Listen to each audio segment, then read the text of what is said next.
Good morning, y'all. Today, for today's Bada Bing and Bada Boom, we are talking about a U.S. student arrested in North Korea during vacation and mysteriously brain dead 18 months later. Um, I believe I heard of this story. I think I did. I don't know. I could be wrong, but back in the time where I was watching Just Kidding News and just pretty much, watching Just Kidding News, I heard a story of a journalism student or something went to North Korea and they tore down like a poster and then they were arrested. I don't know if that story is true. Do not quote me on that because I don't remember. That was a long time ago. Back when I was really tapped into that whole era. I'm not gonna lie. That whole era of like Just Kidding News, Timothy De La Ghetto, Wong Fu Productions, Niga Higa, all that whole thing, Kev Jump, that whole thing, Vanos, I was in it. I really enjoyed myself. That was a nice childhood. But anyway, let's about a boom, bada bing, and let's see if this is the same story that I'm talking about. If it's not, I'm gonna feel real stupid. So, without further ado, let's do it.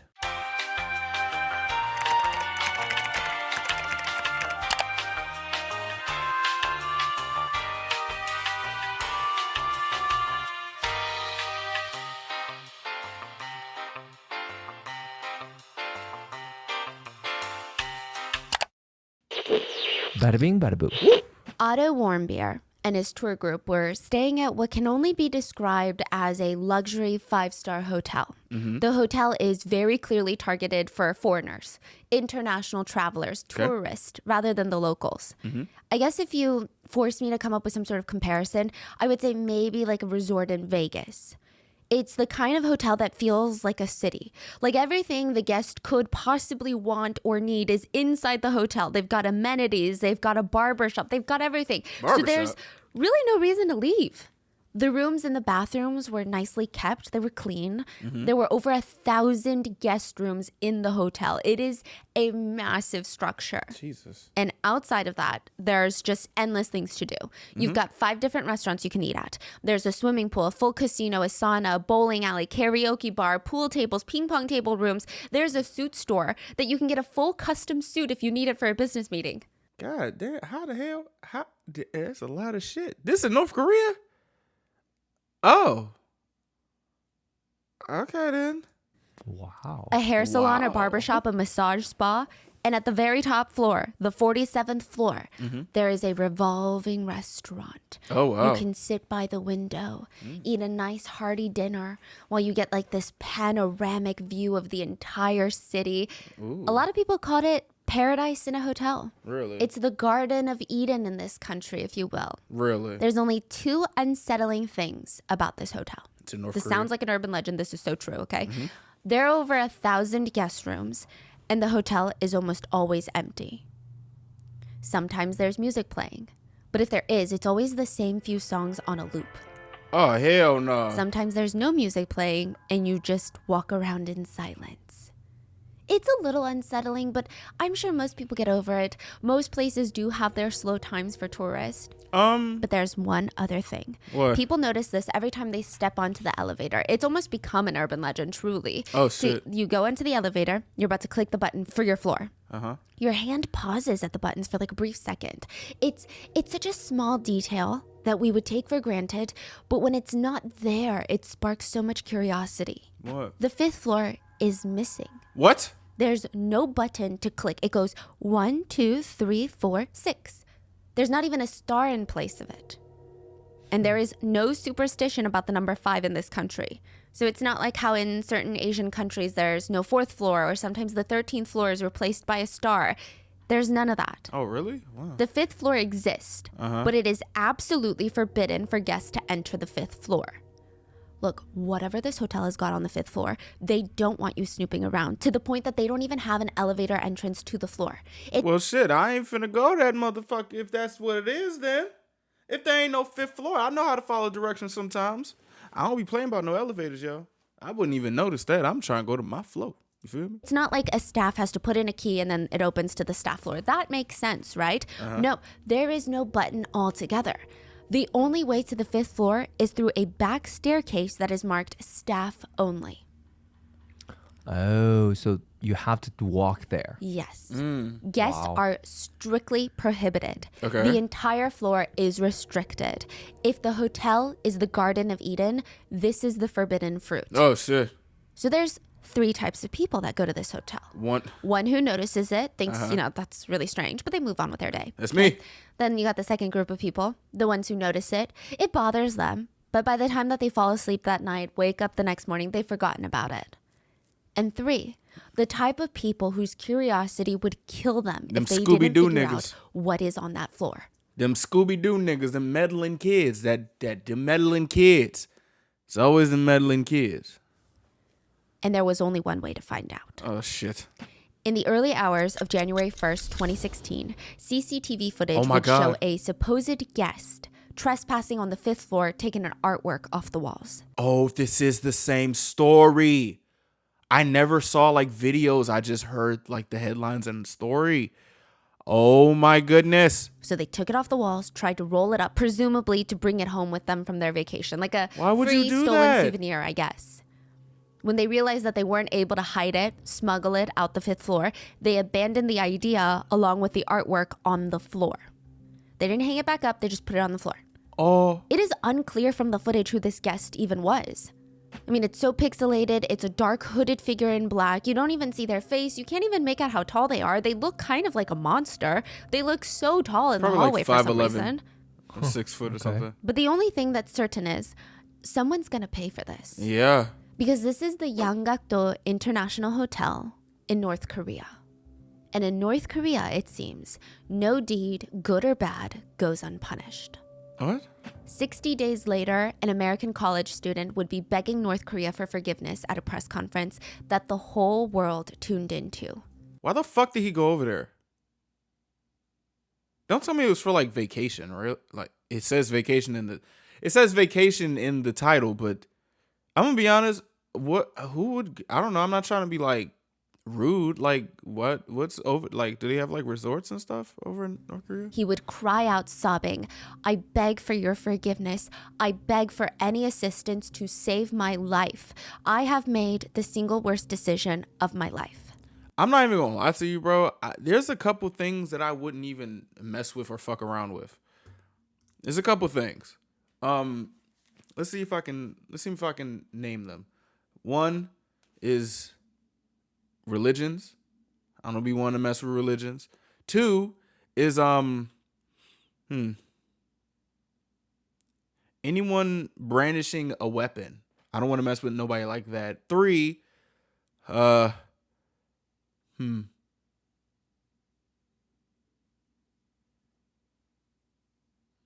know.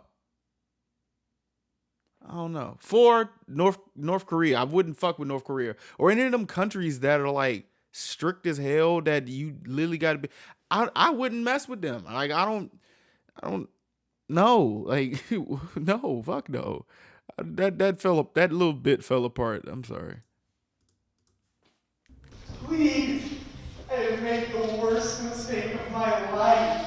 For about a year and a half, he would be detained in North Korea. It would be a diplomatic nightmare. Fuck. And when he was finally returned back to the US to his family, he was practically brain dead and in a coma. Nigga. His parents stated that there was clear evidence of torture. Hell yeah, they tortured that nigga. So let's get into what Oh happened my God. to Otto Warmbier.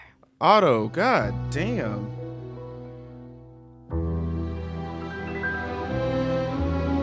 Like, to be honest, bro, you can't be going to other countries and start doing American shit and thinking you're not finna get like you're not finna pay for some things like that. Like, I feel bad, but at the same time, it's like, dog, you gotta understand, all these countries have laws, and a lot of these countries aren't as lenient as America is. Thinking that, albeit America doesn't really seem very lenient, but if you go out the country, and that's something that I'm gonna have to write down. Don't fuck around. You know what I'm saying? Don't fuck around at all. I don't even be wanting to fuck around in like very, very nice neighborhoods. I don't even want to fuck around in very, very nice colleges, establishments, very fancy hotels. I wouldn't even want to do that, let alone go to another country and start doing this American shit. Hell no, nigga. Y'all just gonna know that I'm American, and hopefully y'all don't think I'm dangerous or something. I don't know, but no, bro. Oh my God. And I'm not saying he deserved to be tortured. Hell no, I'm not saying that.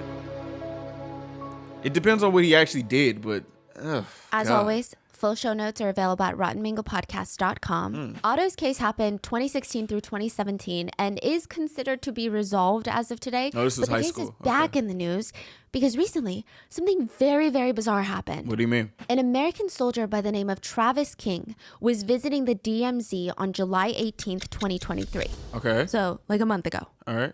Okay, if you guys- DMZ? DMZ is the demilitarized zone. This is the border between South Korea and North Korea.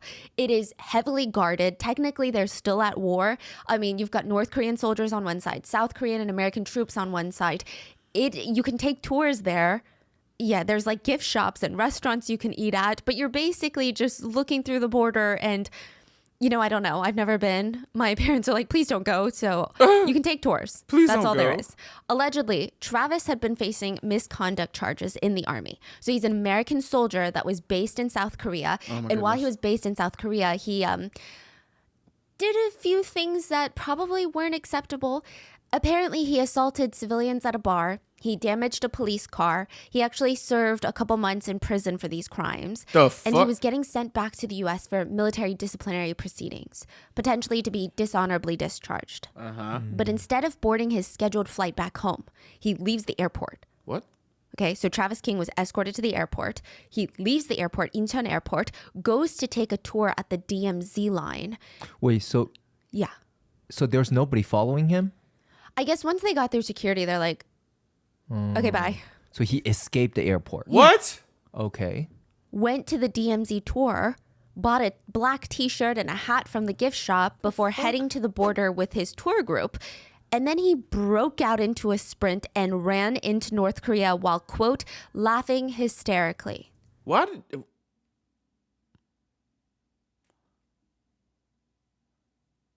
You know, people are very interesting. Let's just say that. At first, most of the tour group thought that someone was filming him and this was like a bit for TikTok, that he was going to stop running when he like right got to the border, and then the clip would look like he was running into North Korea, but it would cut at that second. But then soldiers nearby started screaming, "Get that guy!" Oh shit. It wasn't enough time to respond. Tour group witnesses said they saw him run, and then disappear out of sight. It was all over within seconds. He was across the border into North Korea.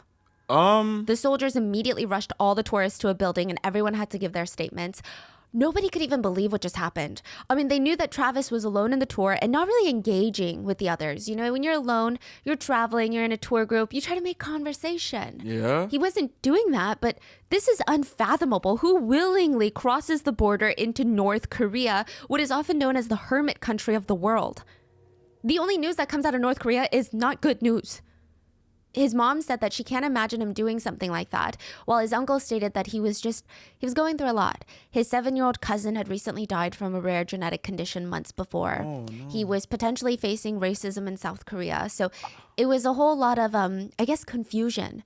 People just didn't know why he would do that, what happened, like what is going on, what is North Korea even going to do with him? Mm-hmm. Regardless, his mother said, "I just want him back home. I want him to come back to America. I just can't see him doing something like this."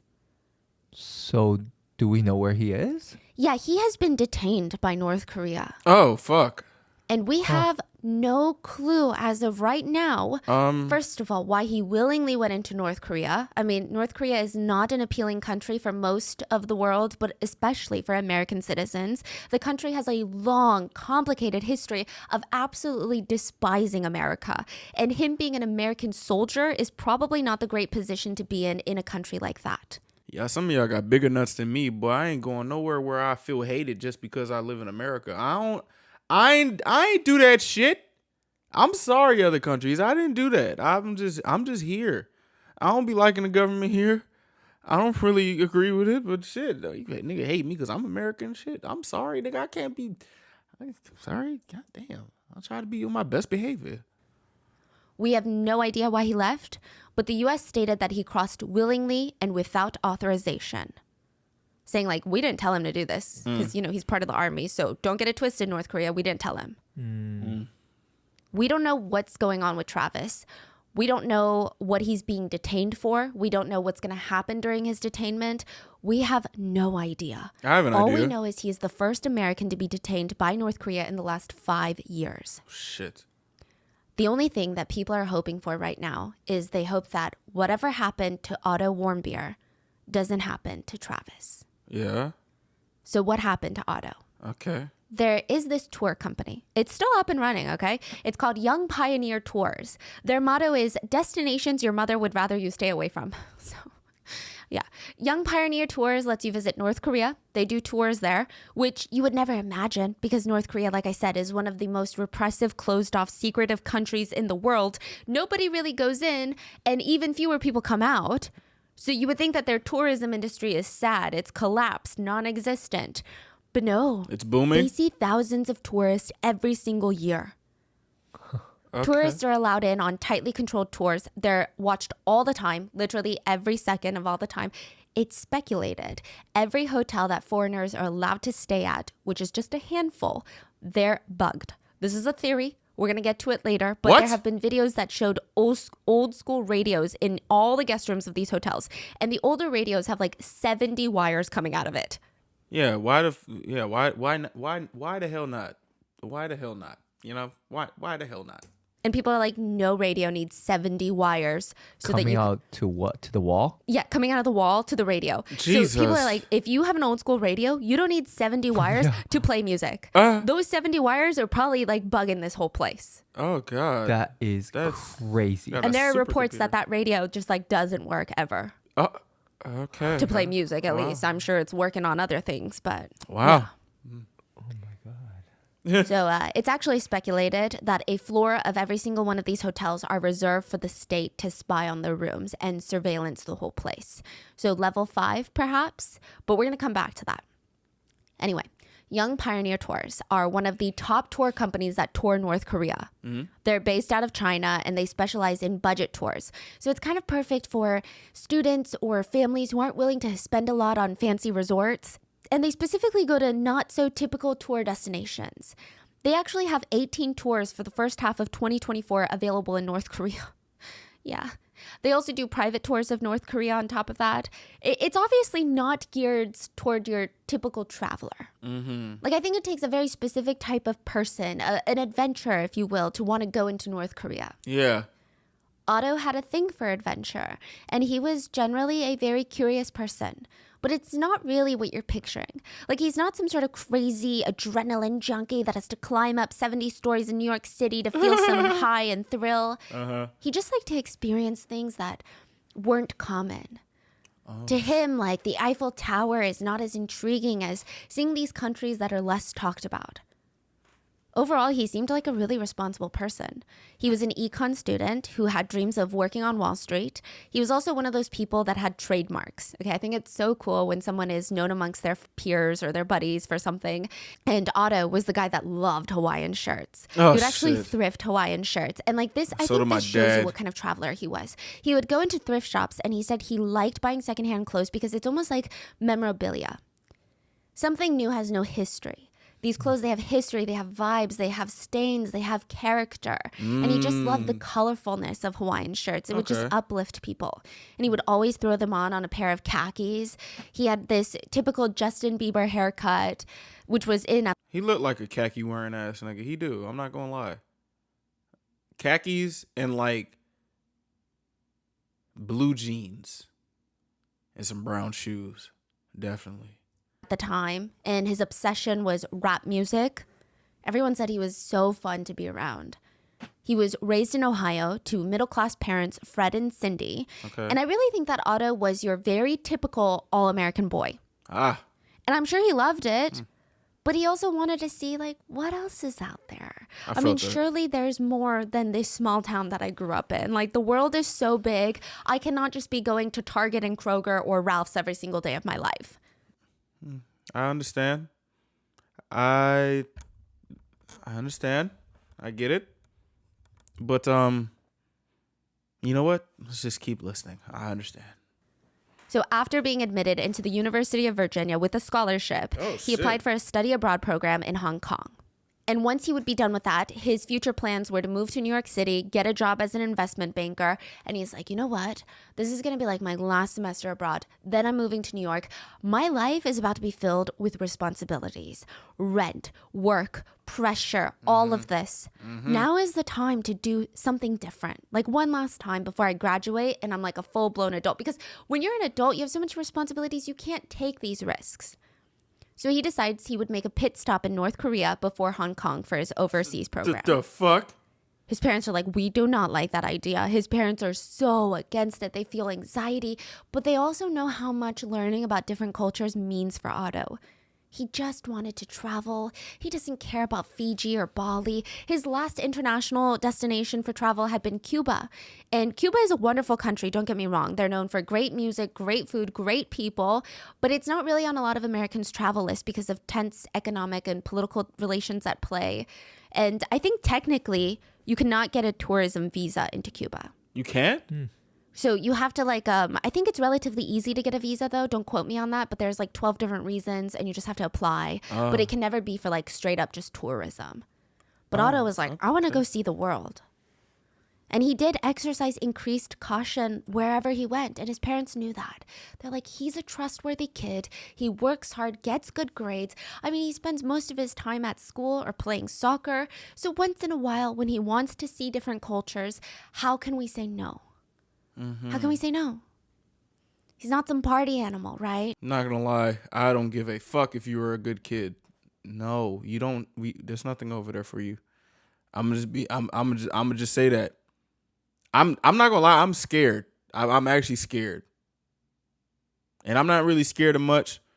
But something like that probably be something I'm scared. This story is scary as shit. I'm not gonna lie to you. Like, he's the type of kid that would write down every single due date on his planner. If you asked him to go pick up your dry cleaning, he would write it down on his planner so he wouldn't forget it. He was so organized. And it would only be 5 days. You know, what could happen in 5 days? This was Otto's Christmas present to himself. He put down the deposit for the 5-day, 4-night New Year's party tour to North Korea. And he was a bit nervous. He was a bit excited. And finally, he gets on that plane from Beijing to North Korea. And side note, the plane itself was a big surprise. So I think North Korea only allows certain aircrafts to fly into North Korean air. So, and they have to like approve the aircrafts, I believe. They mostly use old Soviet jets from back when the Soviet Union had control over North Korea. I mean, these planes are really old. Like really old. I mean, still functional, right? But, oh, yeah. I think that instantly kind of sets the tone for this tour. Yeah. It's not going to be like your cute little Cancun resort, okay? This is setting the tone.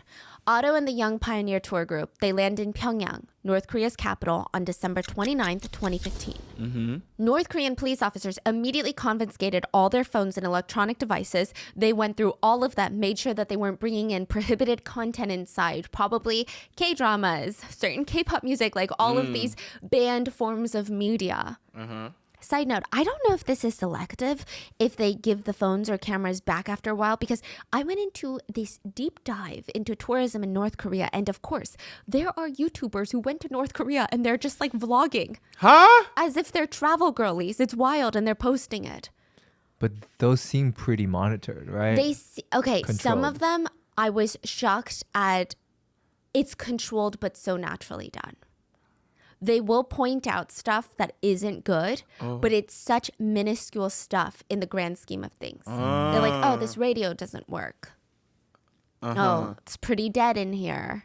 Well, I'm not sure if the procedure changes frequently or if it's only for certain journalism or social media approved tourists. I don't know. But either way, the trip starts off normal. Their bags are searched, and when they're cleared the tour group, they're on their little merry way. Okay. Just like that. All right. Every single person on that tour had just left the free world. They check into their hotel. Otto's roommate for the trip was a 40-something-year-old man from the UK named Danny. And the two of them were the only single men on the trip, so they were de facto roommates. They actually got along really well, despite the age difference. Danny said, from the second I met him, we just hit it off. He's very bright, very intelligent, likable, very mature for his age. So why did he And do? the tour is operating smoothly. They follow their the itinerary. hell? The first stop was to see huge bronze statues of Kim Jong-il and Kim Jong-un. It's winter, December, so the statues are covered in snow. There's piles and piles of fresh flowers all over the statues, all around the statues.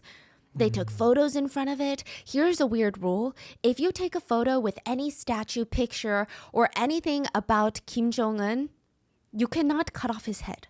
Makes sense. Like, imagine I'm posing next to a statue and the picture is me. I'm the main character of the picture. Right. And the statue's head is cut off like this in the picture. Can't do that. Oh, you don't want to know what happens. What they do? Really? That's a law. Yeah, if there's a newspaper with Kim Jong-un's face, you cannot fold it on his face. Oh, okay. Really? So they were told this or what? I don't know if this group was told this, but I saw on YouTube videos, they were like, oh, this is what we were told when we got here.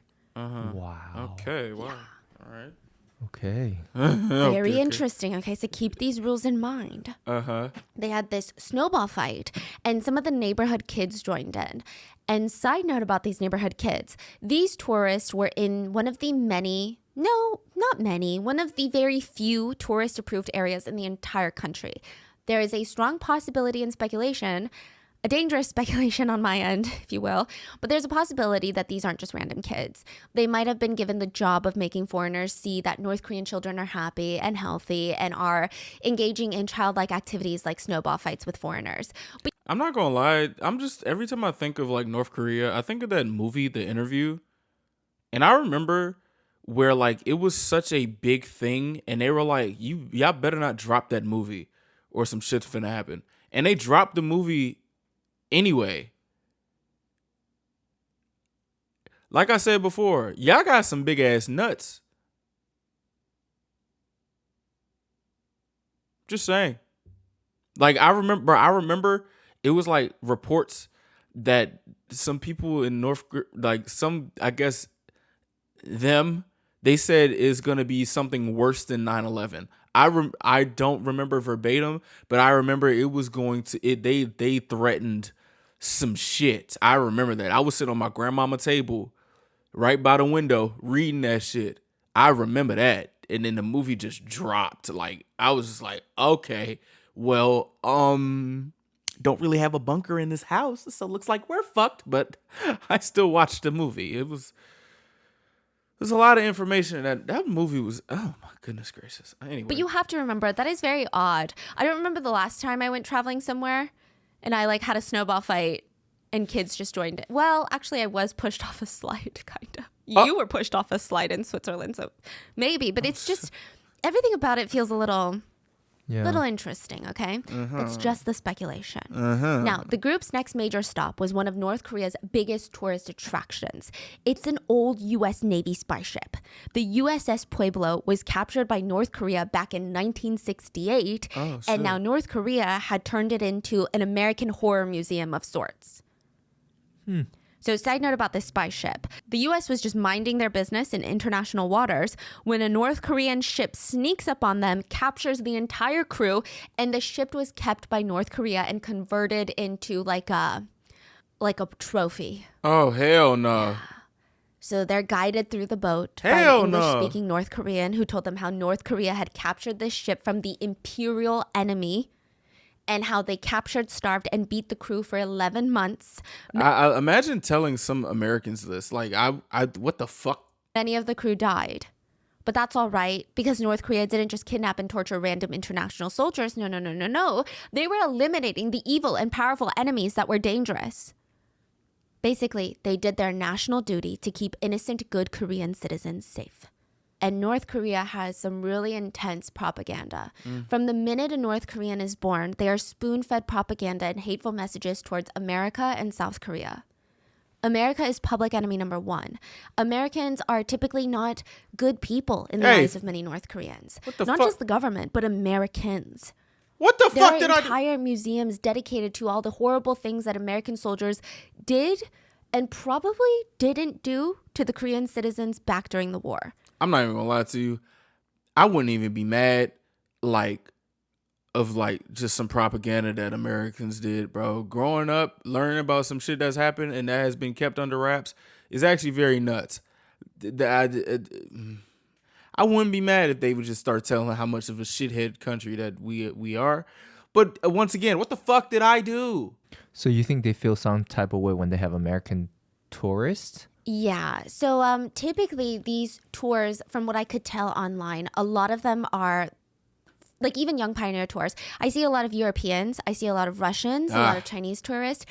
It doesn't seem like a lot of Americans go. Well, hell no. What the fuck? Yes. No, nigga. Okay. What? No. And children are taken to this museum every single year for their school field trip since kindergarten. And a lot of the museum are just graphic, sometimes edited photos of American soldiers brutalizing Korean soldiers or Korean civilians, North Korean civilians. Like really graphic depictions of American soldiers tying up Asian women and chopping off their private parts, decapitating them. Like it's a lot. So I can't even blame the anti-American hatred on the North Korean citizens themselves, because we think we're all smarter than that, but like if you're born into a country like that, that's what you only know since the day you're born. Yeah. America is the boogie monster then.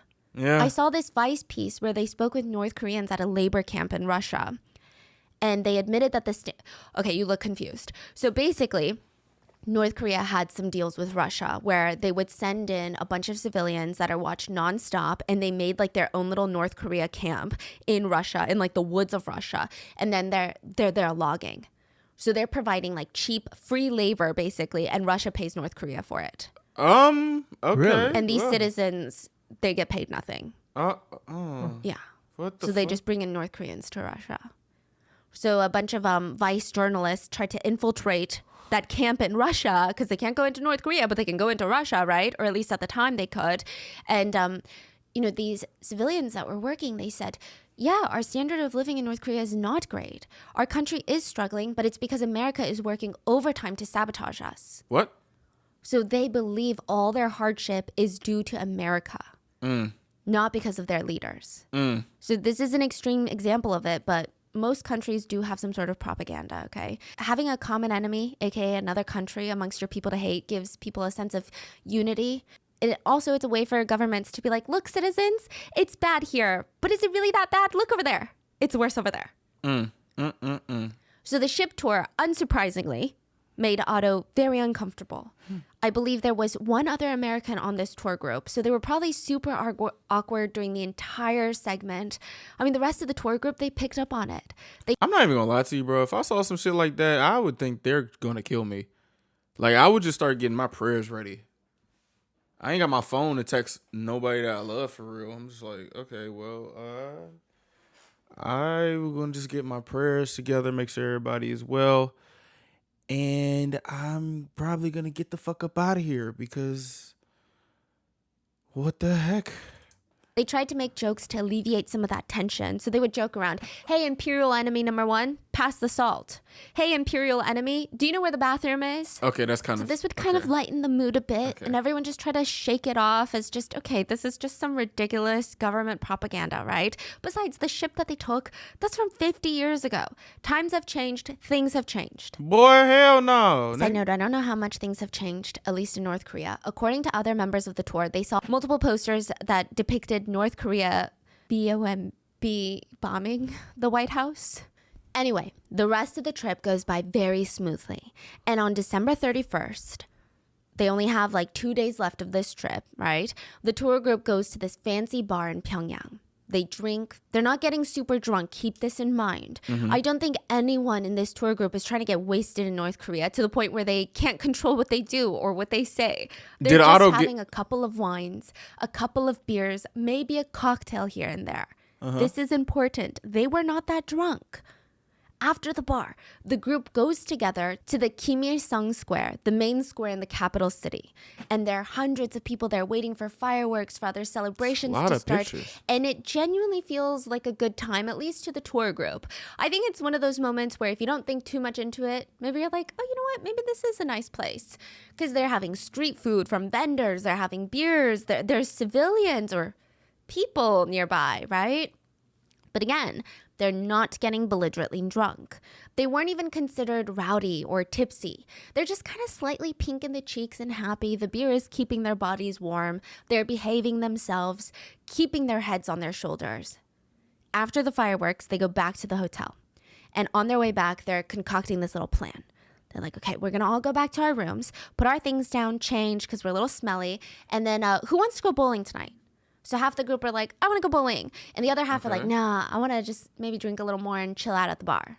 So the other half are like, okay, we'll meet at the bowling. Shit, what the I feel like I don't really want to do either. Just so tired. Like my head hurts. The beer is kind of ringing. I just want to call it a night. So the rest of the tour group, including Danny, his roommate, went out without him. Danny said that he remembered seeing Otto laying down in the hotel room bed, just laying there.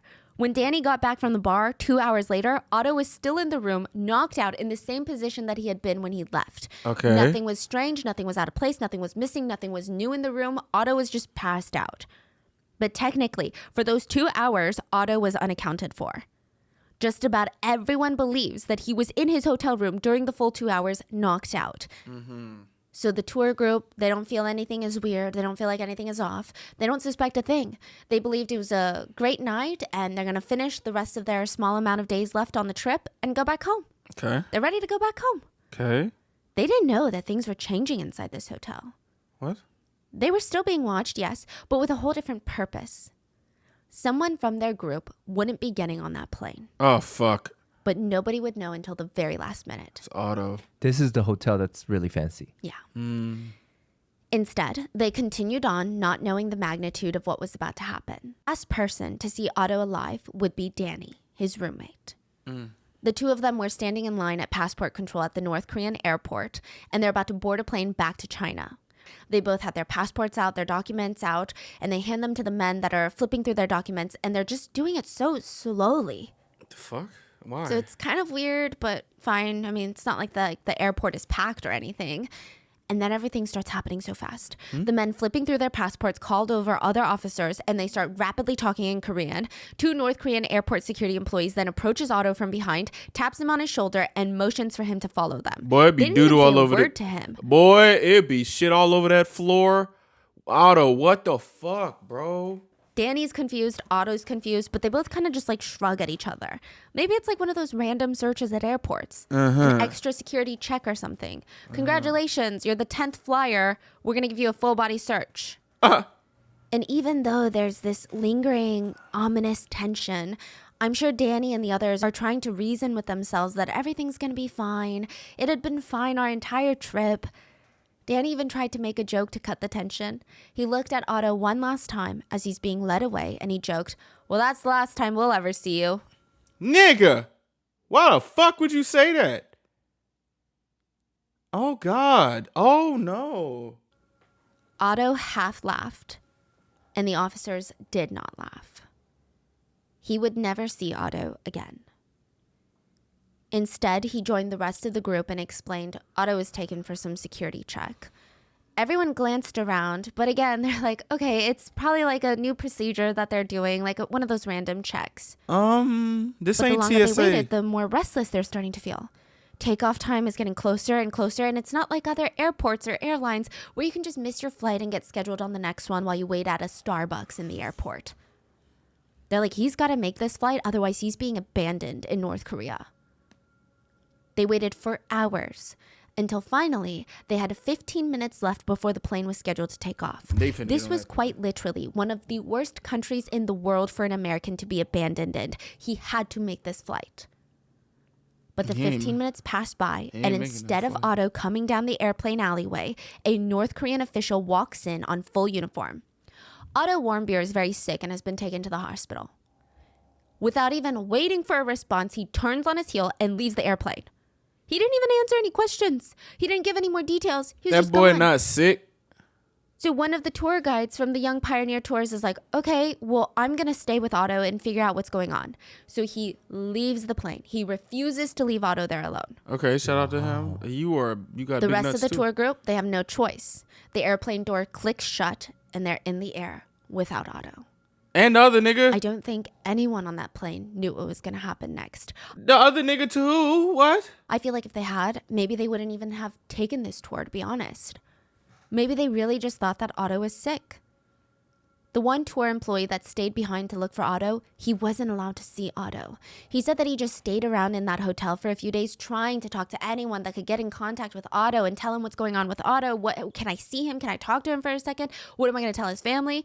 They didn't give him any answers. They banned him from seeing Otto, and he was sent back home. Oh my God. Another tour guide that landed in Beijing immediately called some of the connections that they had in North Korea. And the answer that they got was, oh, Otto had a headache in the middle of the security check, and he asked if we could take him to the hospital. It wasn't matching up with Danny's story, and it didn't make sense. Why would Otto be like, oh, yeah, let me go to the hospital here instead of in Beijing? Yeah, but get fuck out of here. You lying now. You lying. You playing with my intelligence, yo. No. Where is Otto at? But what could they do? The fuck? They can't do Meanwhile, anything, Otto's though. parents got word that he was left behind in North Korea, and the Boy. tour company called to update them, but nobody had any information. And the parents, they're trying to get in contact with anyone that they could. But it's not like you have a friend of a friend who knows someone in North Korea. Like, how do you even get connected to the right people? Man, you don't know Dennis Rodman. Shit. The next person to hear from Otto, or rather, about Otto, was a man named Robert King. Robert was expecting this to be another normal Friday at his desk job. He sits down, opens up his email, and there's one marked urgent. What? He's thinking, please let it not be. And he clicks on it. It's Otto. So Robert King works at the U.S. Department of State as their special envoy for North Korea. Fuck. He's like the North Korean expert. He's not a diplomat because we don't really have like a embassy in North Korea, you know, but he's like a special envoy. Basically, his job was to be a pseudo diplomat for any issues that could arise between North Korea and the U.S., which, you know, there's a lot of issues. Where is he? In the U.S. Oh. So the email just reads, captive, last seen January 2nd, 2016. Oh my God. Robert got the gist of the situation. Otto had gone on a tour group, nothing new. He's a college student from America. North Korea had arrested him for trying to take down the North Korean regime, overtake the government. Whoa. An American college student. Robert highly doubted that a random college student would overtake the North Korean regime. Yeah, like what? But, you know, never say never. But he knew one thing. In North Korea, it doesn't matter if you did or didn't do something. All that matters was they said you did it. If they think you committed a crime, you committed a crime. Oh my God. Robert knew that Otto would have confessed to just about anything. That's what they do. They put you under immense physical duress, torture, mental and emotional manipulation until you confess. And then they sentence you based off that confession. North Korea is tricky territory because they're not in the habit of sending Americans they deem to be criminals back home to America, their number one enemy. So for Robert, getting an American out of North Korea is time-consuming, difficult, increasingly impossible with these rising tensions. That's why the U.S. has North Korea, or they did have North Korea, under the highest possible travel advisory level, level 4. Do not travel. Travel is strongly discouraged. It's no longer that? Why not You just literally ban- cannot go. Yeah, I was about to say, why can't you just Oh. ban it? Yeah. U.S. passport holders are banned from entering North Korea. If you are a dual citizen, you can use your other passport that is not the U.S. passport. Wow. But Americans are banned. Well, okay. You cannot even get a visa. Yeah. Well, I guess I can't go to North Korea. Shit. Interesting. Yeah. So how did Otto try to overthrow the regime? It all starts on level 5 of the hotel. The forbidden level. Level 5 is where the staff of the hotel live. They have their rooms there. The security stuff along with some storage is on level 5. Or at least that's what they report. They're like, it's nothing but hotel staff rooms. Many people speculate that level 5 was reserved for hotel staff to surveillance the guests. There are some YouTube videos of level 5 of the hotel. Yeah, YouTubers are crazy, okay? It's insane. One person snuck in there in the middle of the night, recorded it, posted it to YouTube.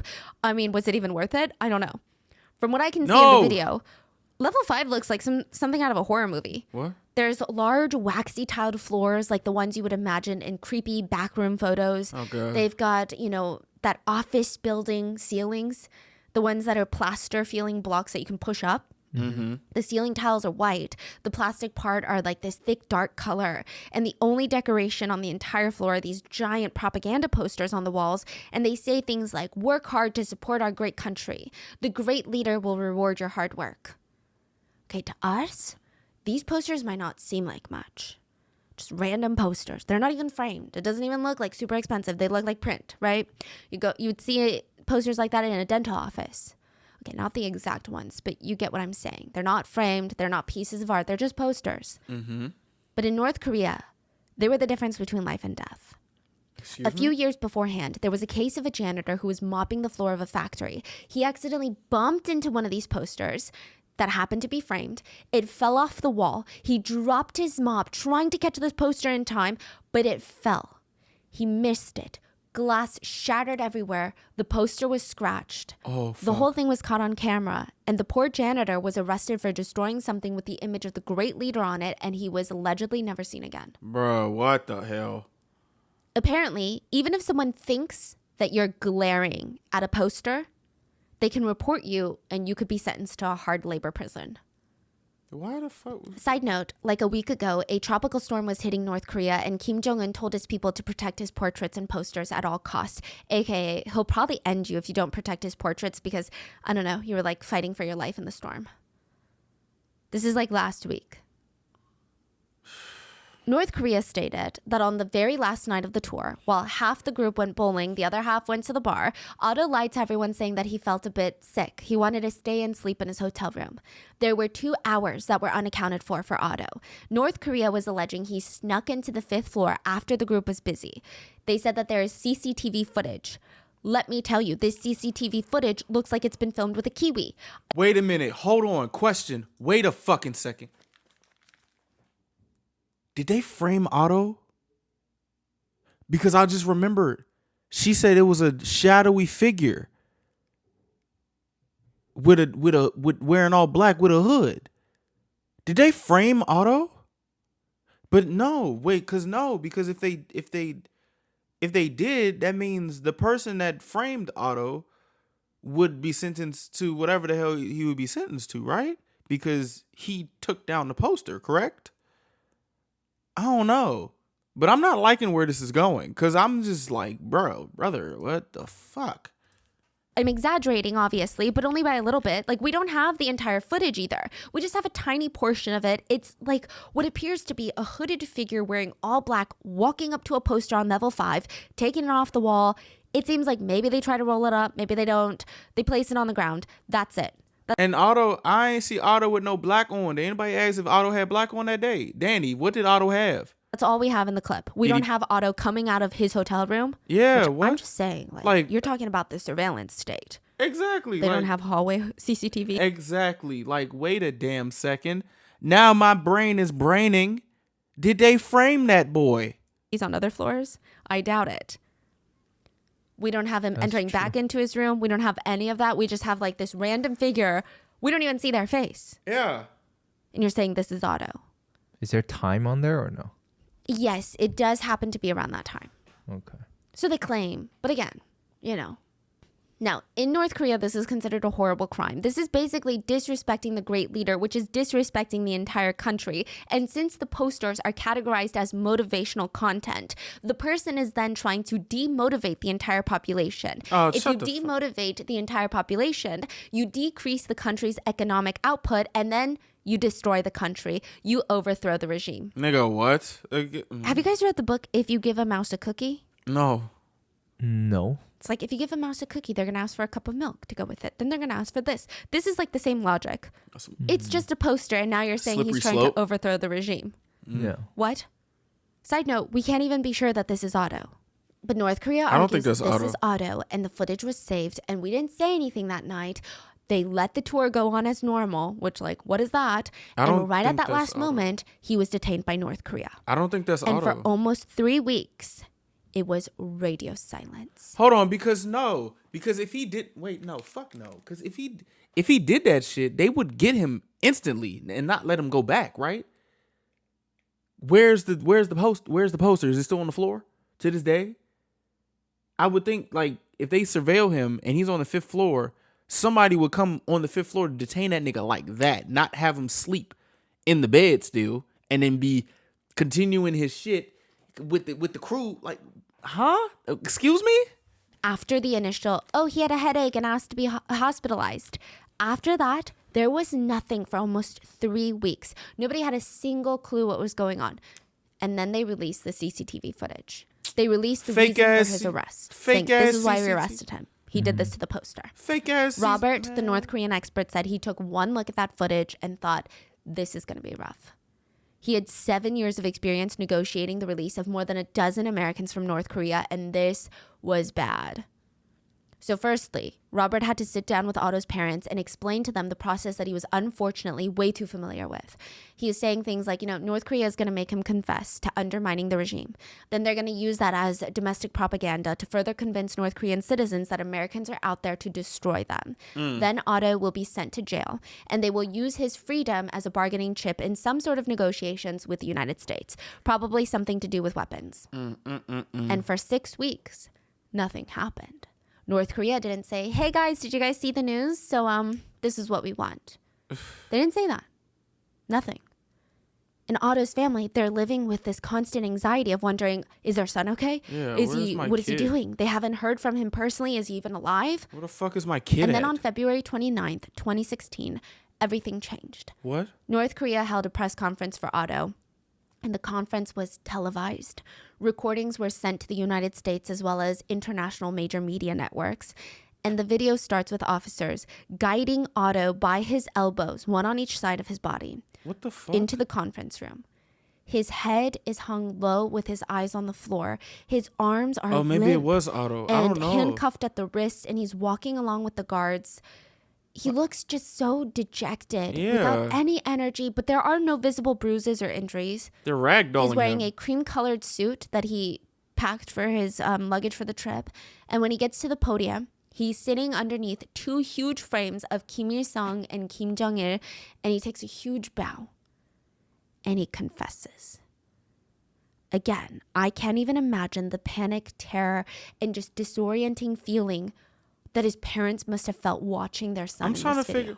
I'm trying to figure out something, and I'm not trying to be disrespectful or nothing, but is it not possible that they tried to do some shit to this dude just for him to just confess to some shit he didn't do? I'm not gonna hold it past anybody as if he probably could have did that. But from the story, it don't seem like he's the type of person to do that. You know what I'm saying? I'm not trying to say oh, he ain't do it, but I'm just trying to use my brain okay, this good college kid, he wants to go experience some things. He played by the book. He did everything he needed to do. Just some random night, this nigga decides to go into the 5th floor that he knows is prohibited by himself and tear down a poster. You telling me that that's very plausible? Then they let this nigga continue the trip. Then they detain him. Y'all don't hear shit. Y'all don't hear shit from nobody for 6 weeks. And then he just pops up looking normal. And now he's just crying, talking about oh, I did it. I confessed. Stephanie just said they're going to make you confess. So it's if you did it or not, if they think you're going to do, I'm trying to figure, what, I don't know. Anything is literally possible, but I'm starting to think there's some fake things going on, some framing. You know what I'm saying? I'm not a parent, but I always hear the scariest thing for parents is the idea that their baby is in trouble one day and they are powerless to help them. Yeah. That is a terrifying, gut-wrenching feeling. And this press conference is a really hard watch. Otto is looking down at the podium the whole time, and it just makes people feel like he's reading a script. He's very emotional. He's not screaming or wailing, but he's crying, and his grief is so obvious. He just looks so desperate. On the early morning of January 1st, 2016, I committed my crime of taking out the important political slogan from the staff-only area of the Angakdo International Hotel, aimed at harming the work ethic and the motivation of the Korean people. Well, they made him say that. I understand the severity of my crime, and I have no idea what sort of penalty I may face.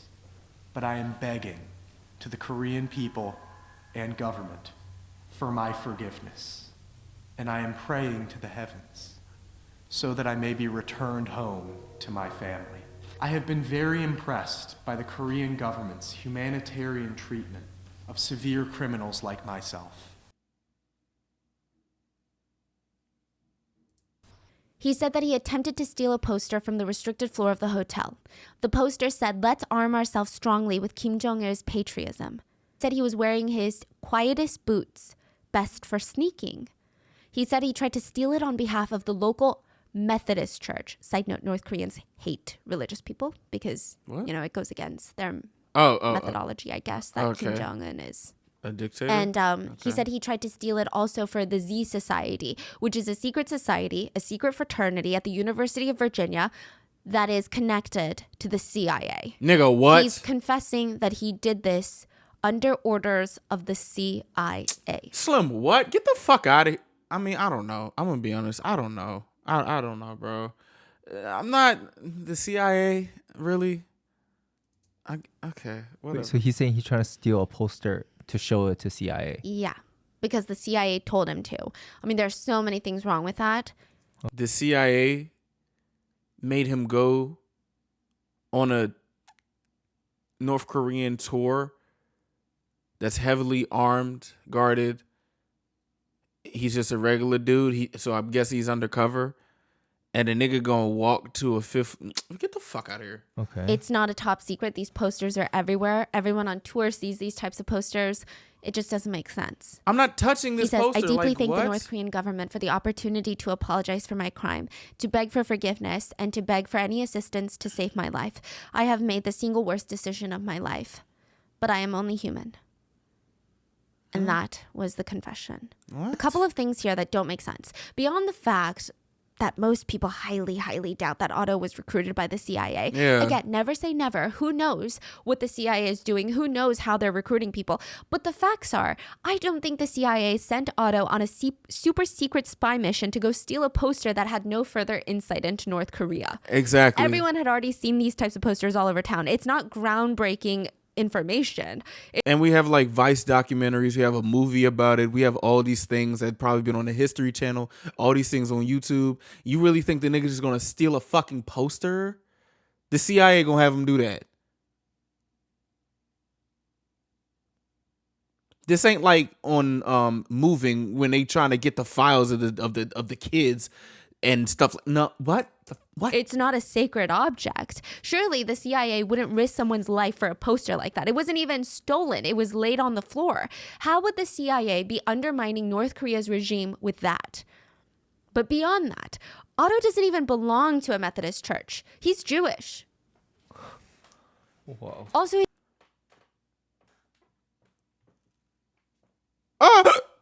his family said that the words coming out of Otto's mouth during the confession just don't match the way that he normally talks. They said it was obvious that this was a script. Mm-hmm. I'm not saying that he didn't try and take that poster. There is a possibility It could that he be, maybe yeah. did try and take that poster. It's a possibility. Hell yeah. Maybe he wanted to bring it as like a, hey guys, look what I got, or some sort of souvenir or something, right? But that doesn't negate the fact that a young college student is trapped in North Korea, and he's being charged with the very serious crime of working as a spy for the United States CIA to harm the North Korean people and overthrow the government. Otto's parents did everything to get every politician they could to help with their son's case. They got in contact with the Ohio governor, who put them in contact with New Mexico's governor, who had worked with the UN prior. Oh, He had shit. strong connections with North Korean representatives. So they're not official ambassadors because, like I said, the US does not have a North Korean embassy, but they work as representatives and they're basically the unofficial communications channel. But it's not a great communication channel. It's like a giant game of telephone, or at least it was back in 2016, 2017. I think things have gotten better, but that's not till way later. So messages from the US would go to the ambassador of Sweden. It's always Sweden. Interesting, not Switzerland, because they also have a North Korean embassy, but always Sweden. The country is neutral between the US and North Korea. Then the Swedish ambassadors will pass the message along to their North Korean ambassadors, and then those ambassadors pass it on to the North Korean government officials. And then it's a very long, lengthy process. Oh my and goodness. if just one party in the middle of it decides they have better things to do, that message is not getting sent quickly. Wow. Robert and Otto's family, they're just left to twiddle their thumbs. But things are moving fast in North Korea. Otto's trial is underway, if you can even call it a trial. Basically, they gave him a trial where Otto said, I never should have allowed myself to be lured by the United States administration to commit a crime in this country. I wish that the United States administration would never manipulate people like myself to commit crimes against foreign countries in the future. I entirely beg you, the people and government of the Democratic People's Republic of Korea, I'm gonna let her finish. for your forgiveness. Please, I have made the worst mistake of my life. You think a motherfucking CIA agent gonna say some shit like that? You think a motherfucking CIA spy gonna say some shit like that? That quickly? I wouldn't. I don't know. I would think that the CIA agent would be trained to at least die and not say what the fuck is going on. I don't know anything about espionage. Only espionage thing I've seen is probably SALT or Snowdrop. That's about it. But I don't, I don't really would think like they would just like betray the United States like that with these words. You know what I'm saying? I don't really think they would do that. But, y'all can probably tell me I'm a dumbass in the comments. But I feel like there's some framing going on. I still do, because what the hell? I entirely beg you, people and government of the DPR Korea, for your forgiveness. Please, I have made the worst mistake of my life. Please, act to save me. Please. Think of my family. Where's his tears? On March 16th, 2016, Otto was sentenced to 15 years. 15 years in a hard labor prison in North Korea. 15 years of hard labor for allegedly taking a propaganda poster off a wall and putting it on the floor. What the? National Human Rights Watch said that the sentence was outrageous and shocking. Even for North Korea, this sentence was insane. Foreigners usually get lighter sentences than their own citizens since they belong to other countries that could get angry and do something about it. But it was just out the window with Otto. Robert, the expert in North Korea for the US government, said he was just so shocked. He was almost certain North Korea would have reached out for a negotiation or some sort of trade for Otto, but they didn't. So Robert believes there is a strong political motive behind why Otto is now going into prison. Otto's parents, rightfully, they don't give a fork about politics. This is their son, and they want him home. They spent every waking moment trying to reach out to anyone that they could get in contact with. Finally, they're able to get in contact with someone from the Obama administration. This is during his presidency. And they were told by the administration that this is a marathon and not a sprint. The process would take patience. Which, patience is a very hard thing to come by when your son has been unjustly imprisoned in a labor camp for 15 years in a country that hates Americans. Robert, the government official, got the Obama administration to organize a visit to Pyongyang. He sent a senior official of the U.S. State Department, went to North Korea, September of 2016. So this is what, like... A year later? Yeah. What the fuck? Wait, September. Yeah. Almost a year later. God damn. His visit was supposed to last 4 days. So who went? Robert went or a different Robert's person? secondhand man.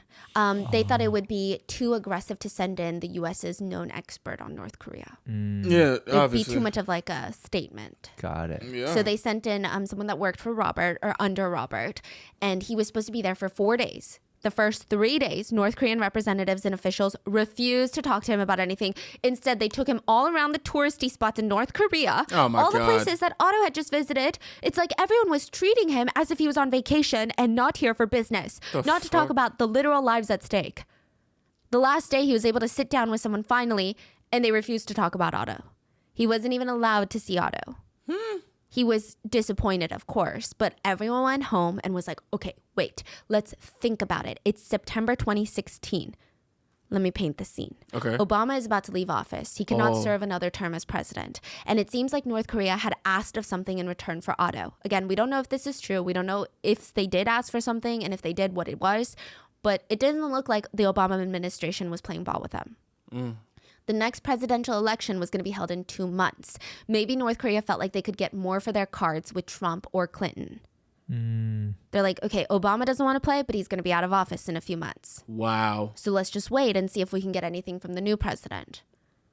When Trump won, Robert, we have no idea of his political affiliation. He was happy purely for the fact that he felt like, okay, this is a sign North Korea is going to start negotiating because we've got a new president in office. Is this why Trump went over there? Robert keeps trying to reach out to Trump to get his approval for some of the plans to talk to North Korea, but he keeps getting ignored. And Fred, Otto's dad, is not having it. Now, again, regardless of your political affiliation, Fred is smart. Okay. He's smart. All right. He thought, how do I get Donald Trump's attention when the whole world is flipping out over his presidency right now? There's he so gonna be much on his chatter side. online. Breaking news every day. Oh, he gonna be on his How do, I, side. how do I not only get his attention, how do I motivate him to want to help us? He went on Fox 4 News and he complained that the State Department wasn't doing enough for his son and that his son was a good all-American boy. He was a Republican college student that was pursuing the American dream. He was a soccer player, football player. He was an American through and through. He could have been your son. Okay. And he was trapped by the enemy territory. Fred also threw Obama under the bus and stated the previous administration made no movements to help his son. Then he addressed Trump directly and stated, President Trump, I ask you to bring my son home. You can make a difference here.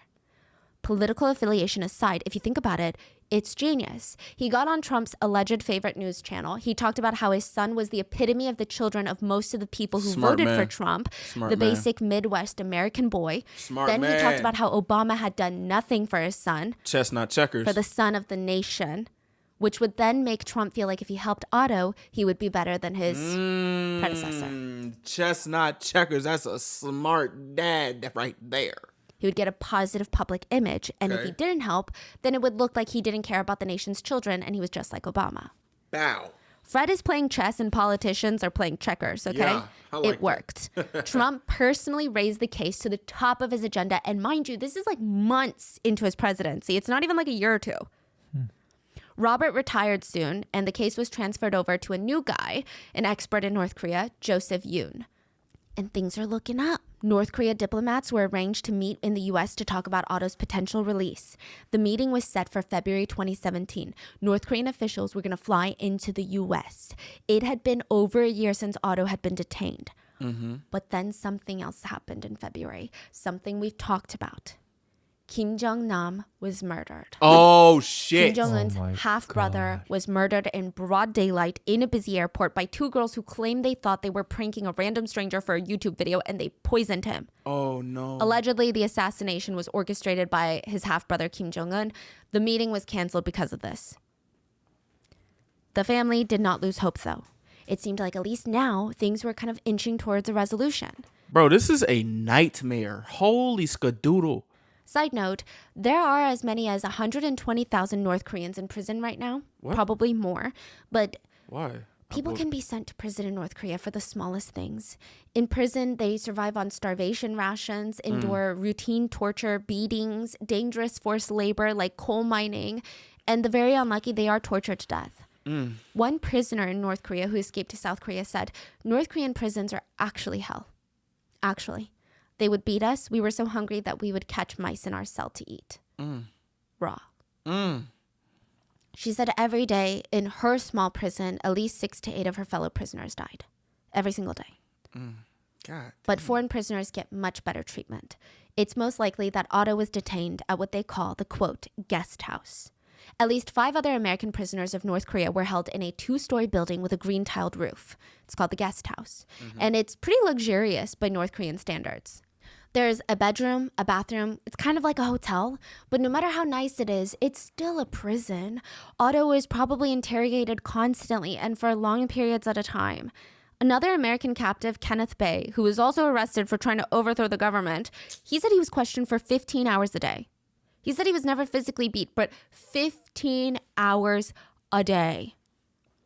Yeah, Is he out? he's out. Oh shit. Then another guy, Jeffrey Fowle, a guy from Ohio who was detained 2 years before Otto, said that the North Koreans never physically harmed him. They just would constantly threaten him. If you don't start cooperating, things are going to get a lot less pleasant. Another American prisoner said that she was subjected to the very same thing. She said there was a lot of emotional manipulation. They would keep bothering you, keep torturing you. They would sit you down and say, literally, nobody loves you. Your country doesn't care about you. Your family has forgotten about you. You're stuck here for the rest of your life, so get used to it. They would sit in a room where there was only 3 channels available on the TV. They'd literally be sat in front of the TV watching propaganda movies and videos all day long. So Robert and Joseph Yoon, the new expert that was hired, he's pretty much trying to comfort Otto's family in a sense, saying he's probably never going to get physically harmed. I mean, his mental health is a completely different story. But they usually don't leave any physical scars. They go with mental torture. some of the detainees that were released from North Korea eventually took their own lives back in the U.S. Because a lot of them stated the PTSD, and although they were never physically harmed, just the nonstop interrogations, the brainwashing, the nonstop propaganda, it just made them feel so utterly hopeless. Oh my God. A lot of them even tried to end things while they were in North Korea. They felt like there was no light at the end of the tunnel. Oh my God. My heart goes And out to then their families. a year and a half into it, news came out. Oh my God. What the North Korea alerted Joseph Yoon, an employee of the State Department, that Otto was in critical condition. They stated Otto had eaten a meal of spinach and pork and contracted a foodborne illness like botulism. He was having trouble sleeping because of it, and then, being great hostage takers, they gave him sedatives. He had an allergic reaction to the sedatives, and coupled with the illness his body was already fighting off, he fell into a coma. The U.S. now demanded Otto's return on humanitarian grounds. Yeah, that's such a great place for a fucking ad. Stephanie. So let's talk about Dr. Michael. What? Dr. Michael, he's used to fixing horrifying situations. He'd been working as a trauma care doctor for the past 31 years. He's probably thinking, the last 31 years, I've been dealing with gunshot wounds, vicious dog bites, mysterious viruses and illnesses, all sorts of high-pressure, life-threatening situations.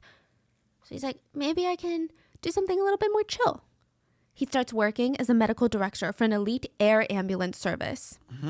It's a service that turns private jets into flying emergency rooms, and they go all over the world. Typically, they are government contractors.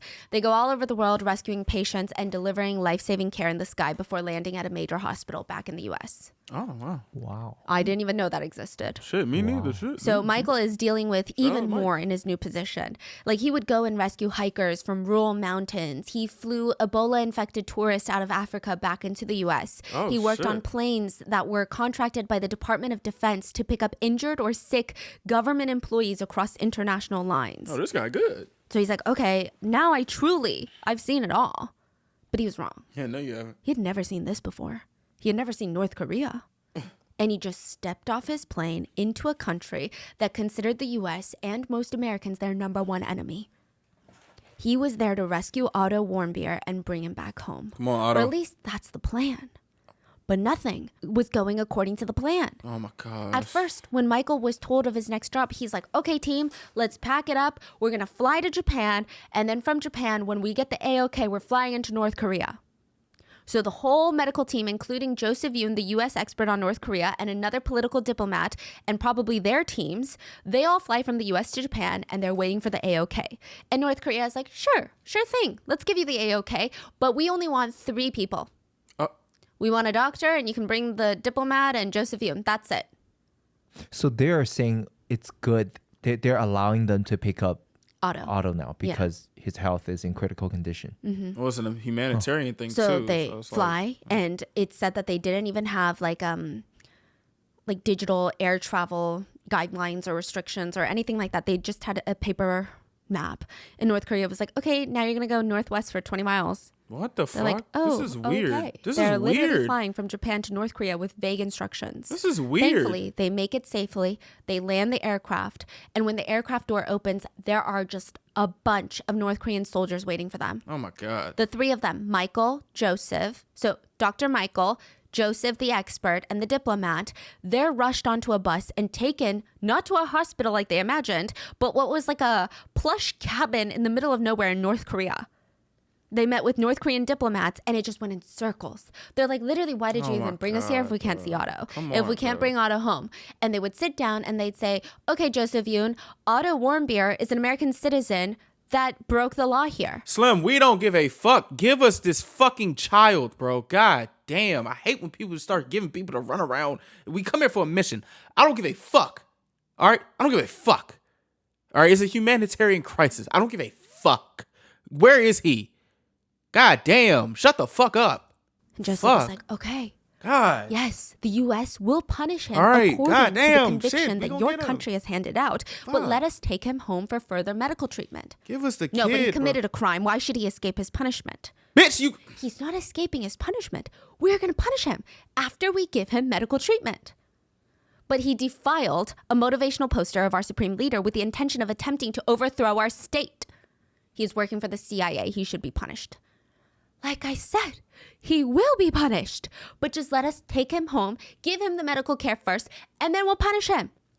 It was like this for hours and hours and hours until finally they agreed to take them to see Otto. They were taken to the hospital, ironically named Friendship Hospital. From there, Dr. Michael was allowed to see his charts and check his condition.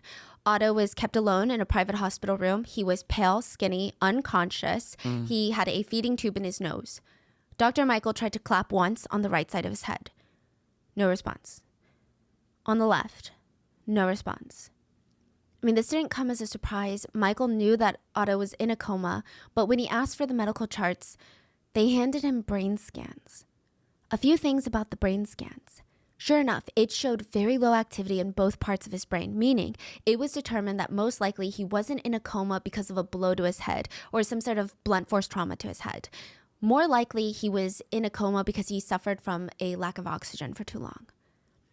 Could be from drugs, could be from poison, could be from strangulation, could be from anything. Just no oxygen to the brain. We don't know exactly how or what caused that. Could be from a heart attack or breathing problems. Or torture. Interesting. But then Dr. Michael's eyes see the date on the scans, March 2016. It is now July 2017. That meant Otto had been in a coma for over a year. Oh my God. He entered into a coma just after receiving his prison sentence. So Dr. Michael is handed a sheet of paper to sign that My nigga. Oh my. stated that Otto has been well cared for. Obviously, Dr. Michael was like, yeah, I would have totally lied and signed the papers if it meant getting Otto out of there. Yeah, but he did notice that Otto was sufficiently taken care of, at least from a superficial standpoint. So Otto had been in a coma for over a year. He had no bed sores.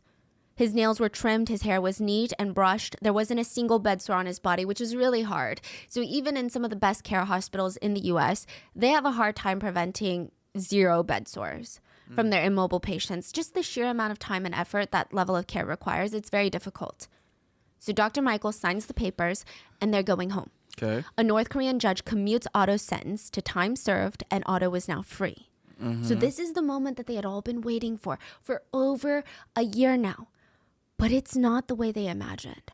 Otto has been in a coma for over a year. Fred and Cindy hadn't spoken to him in over a year and a half, and the last time they saw him was a heartbreaking video of him at his sentencing. They killed that man. It had been living hell for the family, but they were patriots, okay? So they're sitting there, and they just learned Otto had been in a coma, not recently, but for the past year. And they thought, that's okay. With the great U.S. healthcare system, with some love, patience, and being together with family, Otto's going to be Otto again. We're going to save Otto. They were just happy that he was alive. Fred and Cindy rushed to the Cincinnati airport and they were allowed to wait near, on the tarmac for the private jet to land. There was a chain link fence separating the tarmac and the public roads. The community showed up with signs of support for the whole family, as well as journalists. So they're waiting, and the plane lands June 13th, 2017.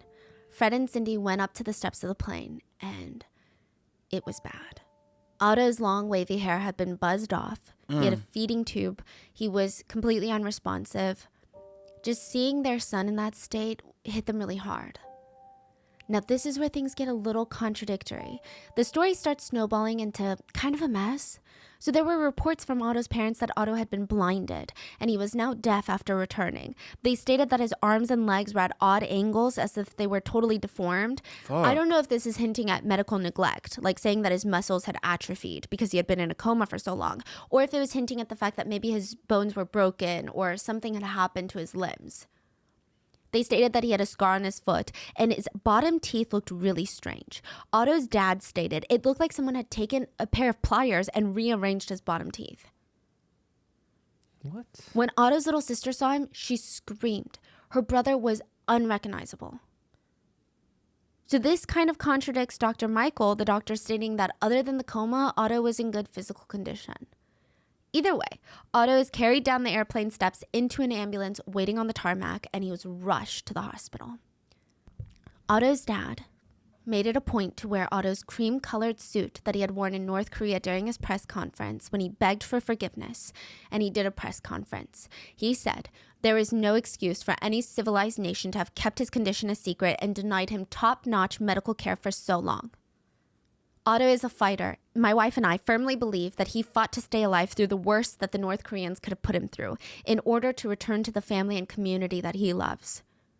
Even if you believe North Korea for their explanation about the foodborne illness and a sleeping pill causing the coma, and we don't, but if you did, there is no excuse for any civilized nation to have kept his condition a secret and denied him this care. And then a journalist asked, "If you could speak directly to the North Korean regime and the North Korean people, what would you say to them?" I would say that I'm proud of my son Otto, who has been in a pariah regime for the last 18 months, brutalized and terrorized, and now he's home with his family, and I'm tremendously proud. So Otto stayed in this coma, and his brain scans were not looking good. The loss of brain tissue was extensive, and that kind of loss would be consistent with leaving the brain without oxygen for anywhere between 4 to 20 minutes, which is kind of scary if you think about 20 minutes isn't even that long, really. Eventually, he got sick, and his fever had risen to 104 degrees. It stayed that way for 48 hours, and his doctors told his family that, yes, his body is alive, but his brain will never come back. When was this? This was like a week after landing. What? His brain was no longer functional at a level compatible with life. The Otto that they knew was gone. So they have two decisions: keep him on life support or let him rest. June 19th, 2017, Otto died in the hospital at 22 years old. But this is Rest where in the peace case to Otto, spirals bro. into conspiracy land, or even some would say propaganda land. Otto's death is a complete mystery. He was in perfect health when he was arrested. He came back home in a coma. His brain was severely damaged, but the doctor said his skin and body were very well taken care of. But then his family turned around and said that his teeth looked like they had been rearranged with pliers and his arms and legs looked distorted. Fred and Cindy were convinced that their son had been physically, mentally tortured by the Yes. evil North Korean dictatorship. Yes, They said this multiple times during media interviews. Trump also pushed this narrative. Fred and Cindy went on Fox and Friends, and they called the North Koreans terrorists who intentionally injured their son. They demanded that the U.S. take action against North Korea. Trump retweeted this clip and said, "Great interview. Yes, Otto is tortured beyond belief by North Korea." Now again, regardless of your political affiliations, presidents of countries, especially of the United States, cannot just say things like this and not expect shit to go down. So the U.S. military actually started preparing for possible conflict because of this situation. I bet. The U.S. government enforced banking regulations against North Korea, forbidding U.S. banks to do any business with the country. Trump also named North Korea a state sponsor of terrorism. He went to the South Korean National Assembly and told the president of South Korea, "Our common enemy has tortured Otto Warmbier," eventually leading to that fine young man's death. So it's a lot, okay? It's also kind of putting South Korea in a very precarious situation because out of all the detainees, statistically wise, American detainees from North Korea are eventually released. South Korean detainees are almost never released from North Korea. There's a lot. These are like fighting words, okay? And I'm not saying a man's life isn't worth action from the U.S., but I'm just saying it doesn't feel like it was a very calculated, thought-out move from the U.S., foreign policy-wise.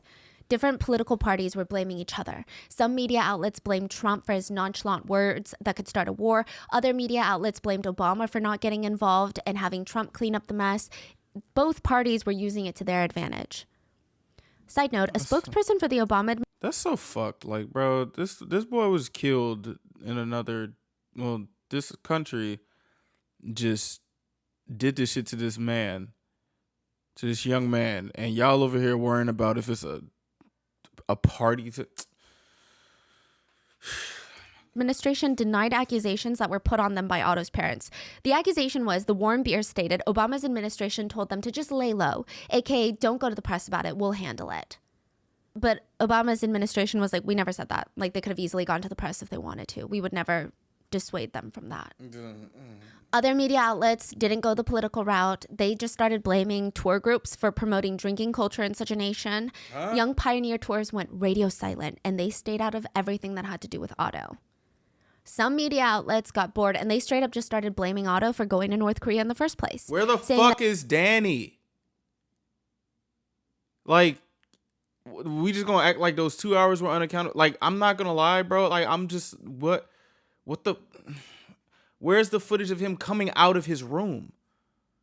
Where's the footage of him finding this secret stairwell to go into this 5th floor? Like, huh? that North Korea is on US's do not travel list. Some people even brought up white male privilege, saying that Americans are way too confident and feel that they are untouchable in other people's countries. Maybe that might be true, but nigga, we're get to the nitty gritty. Where the fuck is the footage? Where's the other information?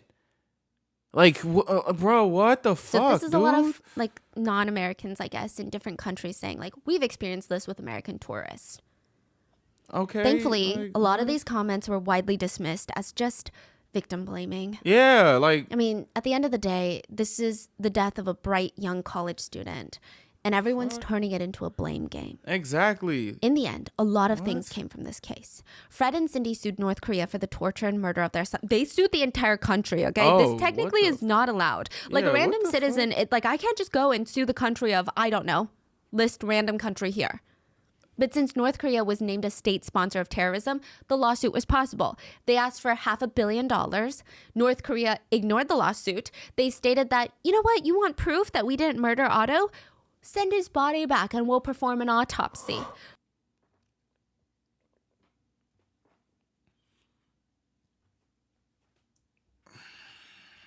I ain't even gonna say nothing. Y'all got that shit, cuz. Which, like, okay, imagine you're like, sure, I'm sure you'll tell us the truth. Let's do that. Like, what?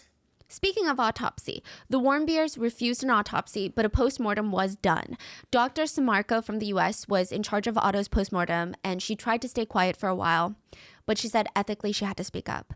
She went to tell journalists that she didn't believe that Otto was tortured, at least not in the way that the Warmbier parents were describing. She said there's no evidence of any healing fractures or healed fractures. For someone who had been bedridden for more than a year, I thought that his body was in excellent condition. Oh, So wow. she stated, I mean, the scar on his foot, it couldn't come from anything. The teeth looked normal. Side note, Otto's dentist came out and said that Otto's teeth didn't look rearranged, but they look pushed back, which can happen from loss of gums. Oh. Right? But it was stated by all the experts that some sort of foodborne illness would likely not have caused this level of brain damage. Then what the fuck? So North Korea did lie. I mean, I guess you could say allegedly. I'm not saying it. You could say it, right? But Dr. Samarco said, we're never really going to know what happened to Otto unless the people that were there come out and say, hey, this is what happened. So there are no definitive answers of whether or not he was tortured. And you guys know when there's no definitive answers, people come up with their own theories. So theory number 1, Otto was waterboarded and ended up in a coma. Because people want to know, how did he even end up in a coma, right? Yeah. Because he's healthy. Waterboarding is, I don't want to say a common torture tactic, but it seems to be done by many different governments, including the US, had a history of waterboarding. It's when you tie someone down on a table, place a towel over their face, and pour water into the towel until the towel is soaking wet. I've tried that before just to like see how, I don't recommend. You keep pouring and you're basically drowning the person without them being underwater. And I'm not saying like I did it like I poured everything. I just poured like I don't remember vaguely what happened. I just remember I don't want to ever do this again. But I think I had somebody pour a little bit of it, or I did it myself. I like had my hand like this, and I think I used like one of those long towels. That's like a long towel, and I put it over my face and like did a little bit, and I was like, yeah, fuck no, I'm not, no. So the point is not to kill them. It's to make them feel drowned, but not really drown them to the point of death. It's straight up torture. Ex-North Korean prisoners said that the forms of torture that guards used was actually so horrible that waterboarding was pretty tame to them. If he was, they might have waterboarded him because they're like, oh, this is a foreigner. We can't do our usual routes of torture. Our usual. If he was waterboarded, he could have gone long enough without oxygen, and that could have caused the loss of brain tissue. If this was the cause, there might have been liquids present and in his lungs at the time of his death, but that's not something we can find out without an autopsy. Fuck. Supporters of this theory believe that waterboarding doesn't leave physical scars. I mean, usually not. So this is a viable torture tactic for North Korea. Some people argue this theory and say, no, North Korea almost never physically harms Americans, just mentally and emotionally tortures them. So there's no chance he was waterboarded. They believe that this is just some sort of rumor. Bro. Then we head into the next theory, that Otto tried to hurt himself, but he was found before he was successful. So after the sentencing, he felt hopeless, and he did something to deprive himself of oxygen for that long. But the guards found him, and they took him to a hospital. This theory is bolstered by the fact that other American prisoners have tried to end their lives while in captivity by the North Koreans. Oh, wow. Then we get into a wilder theory. What? North Korea used VX on Otto. This is the same deadly chemical that was used on Kim Jong-nam, Kim Jong-un's half-brother. Some people even take this conspiracy even further and state that maybe they used it on Otto to prep and study how it would work on Kim Jong-nam. A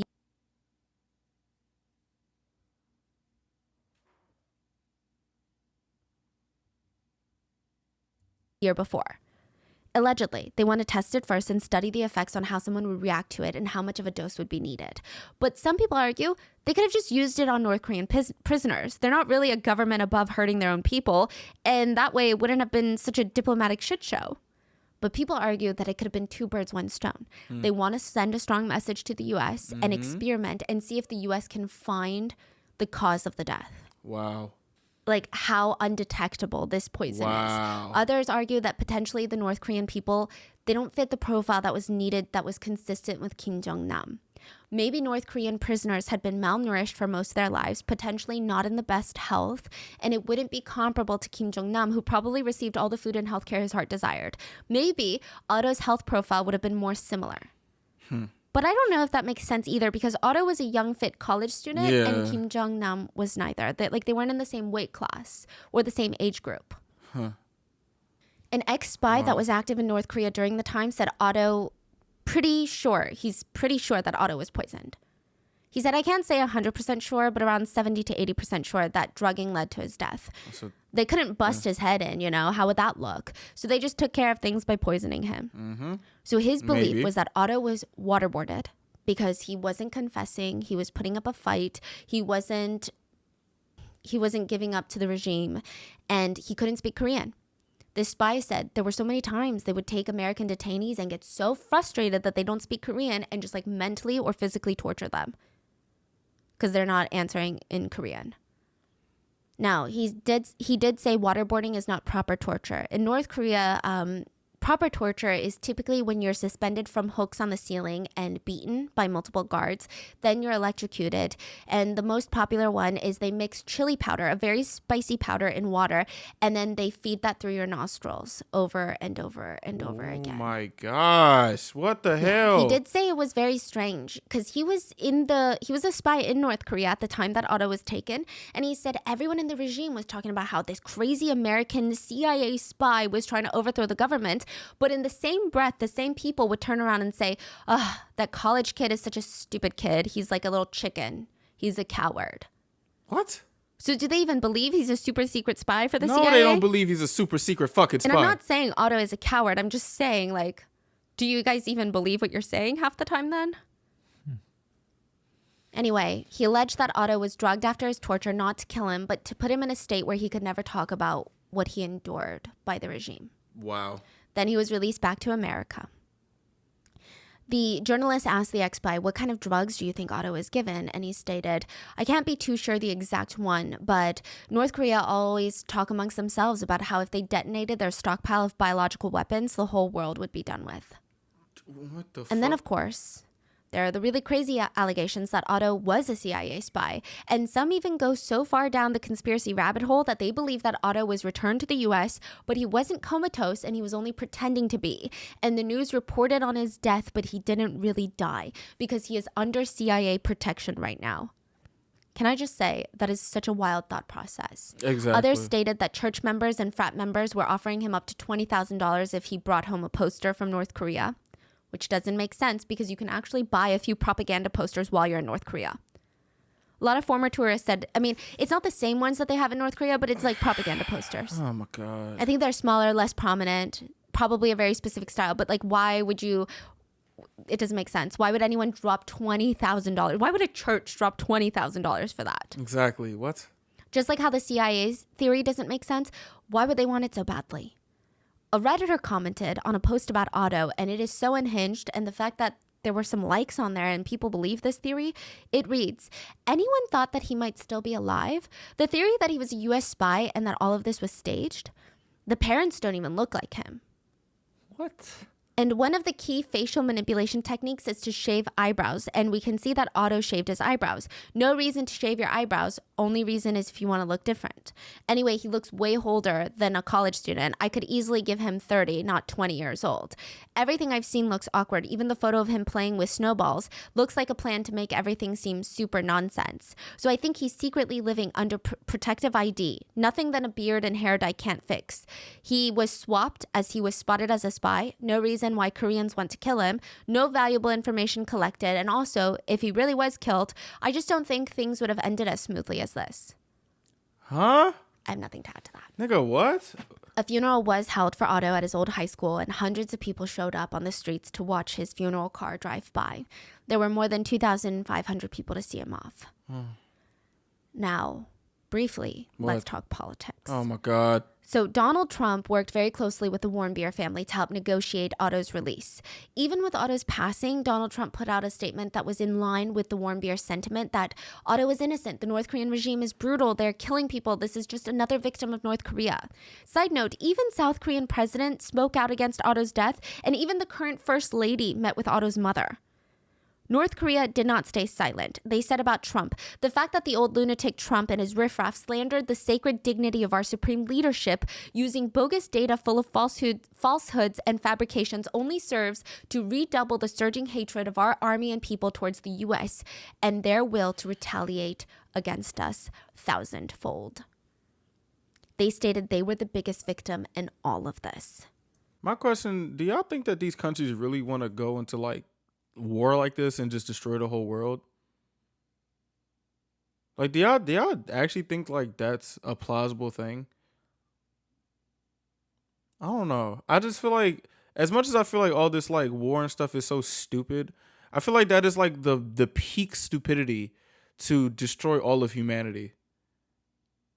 Like, that's just like something that you would only hear in like movies or in TV shows. But it's like, what is the fucking purpose? Like, what is the purpose to self-destruct the whole humanity? Like, why do you have all these weapons to self-destruct the whole human? Like, I don't get it. Like, I don't understand. Like, y'all just have these missiles dormant. Like, I honestly don't understand it. I just, this is why. I don't get it. They said, although we have no reason to show mercy to such a criminal of the enemy state, we provided him with medical treatments and care with all sincerity and humanitarian basis until his return to the U.S. Why is he in a coma and he's dead? You know what they did? North Korea sent the United States, sent Washington a $2 million bill. They said, this is our charge for the medical care we gave to Otto. What? The U.S. ignored it. Yeah, okay? what? Just like North Korea ignored the lawsuit. Side note about the lawsuit. America still went ahead with the lawsuit. There was zero cooperation from North Korea, and the judge found North Korea guilty and awarded Otto's family $240,000. And you're like, no way they're paying. No way North Korea is like, oh, just give me your bank details, right? The American government gave the Warmbiers money from offshore accounts that were seized from North Korea. Yeah, so technically the money is from North Korea, but it was in the possession of the American government, and that's how the Warmbiers were able to get the money. Then in 2018, the Winter Olympic Games happened, and Mike Pence, then vice president, invited Fred Warmbier, Otto's dad, to join him, and he was sitting next to him in the VIP box during the opening ceremony. Less than 10 feet away was Kim Jong-un's sister, potentially the shadowy figure that runs everything over there, speculated. No way. Yeah. 10 feet? Like 10 feet away. What Yeah. the fuck? What? People actually say that Kim Jong-un's sister is scarier than Kim Jong-un. She was within 3 steps of the father that her regime allegedly murdered, and Fred refused to look at her the entire time that he was there. Yeah. So then the Olympic Games happen, right? And Fred Warmbier is there with the vice president, and then not too long after, Trump goes to North Korea and he's photographed shaking hands. Yeah, I remember. Yeah, Yeah, I and the was two about of to them say, signed he this huge definitely- document that said the U.S. pinky swears not to invade North Korea if North Korea pinky swears to give up their nukes, but nothing really made it binding. It's like, when you decide, you know? And from that point on, Trump had nothing but nice things to say about Kim Jong-un. Some say this is a political move and that it was smart, that he had to weigh in the American people over Otto Warmbier's family. Other people said, how do you do that after, like, how do you just like do that, you know? I mean, that's kind of crazy. It's like spineless, right? So regardless of what you think, Otto's parents, they were very offended because Trump even said this about Otto's death. He said Kim Jong-un didn't know about Otto's death. Because after all the like narrative against North Korea that was happening, he's suddenly shaking hands with Kim Jong-un. So a lot of reporters were like, okay, didn't you just say they murdered an American college student? And he said, no. The dictator didn't know. He said, I don't believe Kim Jong-un would have allowed that to happen. He tells me he didn't know about it, and I take him at his word. Nigga, what? I've spoken to Kim about the death of Otto Warmbier, and he tells me he feels very badly about it. It would not have been in Kim's best interest to allow Otto to be treated so poorly. Otto's parents were mad. Much of the American public were mad. What the And it didn't fuck? matter, though. I mean, the White House was just no longer focused on North Korea's human rights violations. And not too long after that, as some sort of, I guess, spectacle, in May of 2018, North Korea released 3 other American detainees, and Trump stated, "We want to thank Kim Jong-un, who was really excellent to these 3 incredible people." And like, again, political affiliation aside, I think there just are people with power and everyone in between are just collateral. Like regular civilians are just a way to push a narrative or not when it becomes convenient. And I think that's why Otto's parents were so upset by this. So since September 2017, the U.S. has banned anyone with a U.S. passport from entering North Korea. So right now, the closest an American can get to North Korea would be the South Korean side of the DMZ line, the demilitarized zone, which is where Travis King, an American soldier, passed through the border into North Korea like a month ago. We don't know what's happening to him or what North Korea plans to do with him. Otto's dad spoke out on Travis's case and said, "We empathize with him and his family. No matter what the circumstances, North Korea is going to manipulate this situation. He is now a hostage, a political prisoner, and a pawn for the regime."